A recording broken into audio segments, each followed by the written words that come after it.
할렐루야. 사도행전 11장 24절에서 26절 말씀을 가지고 바나바의 신앙이란 말씀을 드리겠습니다. 성경 속에 믿음 있는 인물이 많이 있습니다. 하나님과 300년을 동행한 에녹이 있습니다. 일평생 주를 위하여 살다가 또 수고한 인물들도 많이 있습니다. 본문 성경에 이름 없이 큰 일을 한 사람이 있습니다. 하나님의 일에 크게 쓰임받으면서도 그 이름이 우리에게 알려지지 않는 위대한 한 사람이 있으니 그 이름이 바로 바나바입니다. 바나바는 자기 이름을 드러내지 않고 배후에서 다른 사람을 도와주고 잘 되도록 격려하고 용기를 주면서 하나님의 일에 쓰임을 받다가 조용히 사라져간 위대한 사람입니다. 바나바는 착한 사람이요 성령과 믿음이 충만한 사람이라 이에 큰 무리가 죽게 더하더라. 이 사도행전 11장 24절 말씀입니다. 바나바가 바울이 함께 안디옥 교회에서 많은 무리들을 가르쳤는데 당시 많은 사람들이 바나바와 바울을 통해서 배워 제자가 되어 그리스도인이라는 칭호를 얻게 됩니다. 이 안디옥 교회는 이방 땅의 선교사를 통해서 처음으로 세워진 교회입니다. 성경은 바나바에 대해서 이렇게 소개하고 있습니다. 믿는 무리가 다 한 마음과 한 뜻이 되어 모든 물건을 서로 통용하고 제 재물을 조금이라도 제 것이라 하는 이가 하나도 없더라. 사도들이 큰 권능으로 주 예수의 부활을 증거하니 무리가 큰 은혜를 얻어 그 중에 핍절한 사람이 없으니 이는 밭과 집 있는 자는 팔아 다 판 것의 값을 가져다가 사도들의 발 앞에 두매 저희가 각 사람의 필요를 따라 나눠줍니다라. 구브로에서 난 네이족이만 있으니 이름은 요셉이라. 사도들이 일컬어 바나바 번역하면 권위자라 하니 그가 밭이 있음에 팔아 값을 가지고 사도들의 발 앞에 두니라. 사도행전 4장 32절에서 37절의 말씀입니다. 바나바라는 이름은 사도들이 지어준 이름이고 그 사람의 본래 이름은 요셉이었습니다. 여기 보면 바나바는 구브로라고 하는 그 지중해에서 있던 섬에서 태어나서 유대인의 레이지파 속에 속한 사람이었습니다. 그는 그 지역에서 많은 농장을 소유한 대지주였고 그가 오순절 성령 강림절 사건을 통하여 은혜를 받게 됩니다. 추측컨대 예루살렘에 와서 명절을 지키다가 성령의 감동을 받아서 자기 재산을 다 팔아서 사도들의 발 앞에 둔 것 같습니다. 자기의 전 재산을 사도들에 맡겨서 당시에 교회에 필요한 대로 쓰도록 한 것입니다. 사도들이 요셉에게 바나바라는 이름을 주어주는데 바나바는 바르나비스로 곧 이로의 아들이라는 뜻입니다. 여기 권위자라는 말은 권면하고 위로한다는 사람이라는 뜻입니다. 바나바는 평신도였지만은 사도라는 칭호를 갖게 됩니다.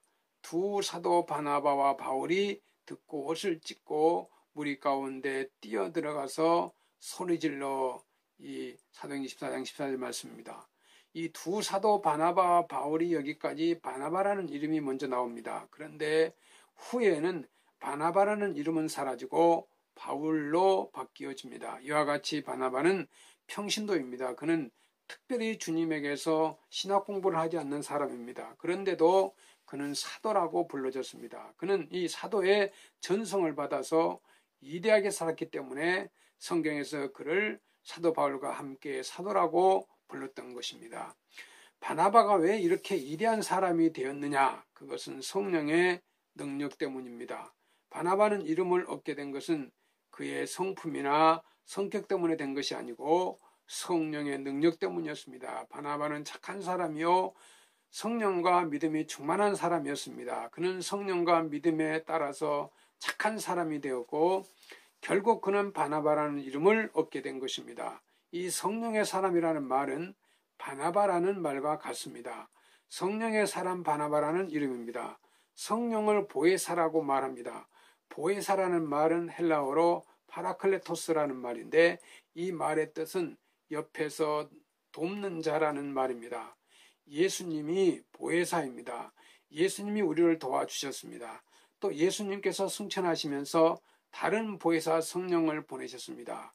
보혜사라는 말은 예수님께서 쓰신 말씀입니다. 요셉이라는 사람이 성령과 믿음이 충만해서 그의 생애가 바나바 생애가 되었습니다. 바나바를 누가 썼느냐? 하나님께서 쓰셨습니다. 하나님께서 사도 바울을 쓰시려고 예정하신데 바나바를 먼저 세웁니다. 사도 바울이 있기 위해서는 바나바가 먼저 있어야 한다는 것입니다. 하나님께서는 요셉에게 이 성령의 충만함을 주어서 바나바가 되게 하십니다. 바나바는 자기 재산을 다 팔아서 사도들 앞에 준 사람이기 때문에 사도들이 그를 인정하고 존경하고 사랑함으로 바나바의 말을 그대로 믿어줍니다. 만약에 바나바가 없었다고 한다면 사도 바울의 위대한 이 사도적 사역은 일어날 수 없었을지도 모릅니다. 바나바가 사울을 찾으려 다소에 가서 만남에 안디옥에 데리고 와서 둘이 교회에서 1년간 모여 있어 큰 무리를 가르쳤고 25절 26절 말씀입니다. 바나바는 안디옥 교회 목사입니다. 안디옥 교회에서 그가 얼마든지 선교적 사건을 놀랍게 이루어서 영적 사역을 할 수 있었음에도 불구하고 바울을 생각합니다. 나보다도 바울이 와서 하면 더 좋겠지. 그래서 바울을 초청해서 세웁니다. 이것은 바나바의 위대한 사역입니다. 바나바는 함께 일하면서 다른 사람을 격려하고 도와주는 일을 했는데 하나님께서 함께하는 놀라운 일을 이루어 놓은 것입니다. 성도는 바나바 성도가 되어야 하고 목사는 바나바 목사가 되어야 합니다. 이 바나바는 자기 물질을 통해서 주는 자로서 바나바였습니다. 예루살렘에는 가난한 자들이 많았습니다. 여기에서 말하는 가난한 사람은 빈곤한 자들을 뜻하는 것이 아니고 당시에 예루살렘의 명절을 지키기 위해서 오순절에 와가지고 은혜를 받고 고향에 안 간 사람들을 말합니다. 또 은혜 받고 예수 믿게 된 후에 고향 땅에서 핍박을 받고 실직자가 된 사람들을 말합니다. 이 사람들은 부모님으로부터 버림당하고 가정을 떠나고 직장을 잃게 되니까 예루살렘에서 그냥 사는 것입니다. 그래서 바나바가 이것을 보고 자기 재산을 다 팔아 내놓은 것입니다. 바나바는 직장을 잃어버리고 가정을 떠나서 예루살렘에 모여서 오직 믿음으로 살아간 사람들에게 먹을 것을 주어야 된다고 하면서 재산을 팔아서 제자들 발 앞에 내놓은 것입니다. 물질을 가지고 와서 이 사도들의 발 앞에 갖다 놓습니다. 자기 존재를 완전히 발 앞에 내려놓는 것입니다. 이 물질을 가지고 당신의 이 초대교회 수많은 사람들을 먹여 살렸던 것입니다. 사랑하는 성도 여러분, 바나바처럼 쓰여지기를 바랍니다. 교회는 굶주리고 헐벗고 낙심되어서 1호를 기다리는 자에게 이 1호에 손을 펴주는 물질로 써야 합니다. 구약 성경에 보면 고아와 과부에 대하여 이렇게 말합니다. 절기를 지킬 때에는 너와 내 자녀와 노비와 내 성중에 거하는 내 인과 객과 고아와 과부가 함께 연락하되 다 하나님 여호와께서 택하신 곳에서 너를 7일 동안 내 하나님 여호와 앞에서 절기를 지키고 내 하나님 여호와께서 내 모든 물산과 내 손을 뗀 모든 일에 복 주실 것을 원하여 너는 온전히 즐거워할지니라. 신명기 16장 14절 15절 말씀입니다. 바나바가 있는 곳에 전도의 문이 열렸으며 바나바가 있는 곳에 위대한 인물이 나왔으며 바나바가 있는 곳에 교회가 부흥되었습니다.